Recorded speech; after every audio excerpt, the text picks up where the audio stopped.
जब पीताम्बरपुरी जी महाराज इस संसार को छोड़कर देवलोक में प्रस्थान कर जाते हैं तो पीताम्बरपुरी जी महाराज के सेवक भगत शमशेर को बाबा की पल पल याद सताती।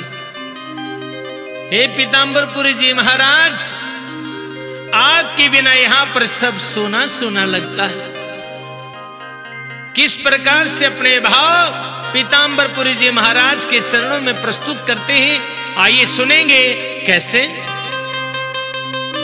छोड़ गए बाबा पीताम्बरपुरी, पीताम्बरपुरी कैसे भूले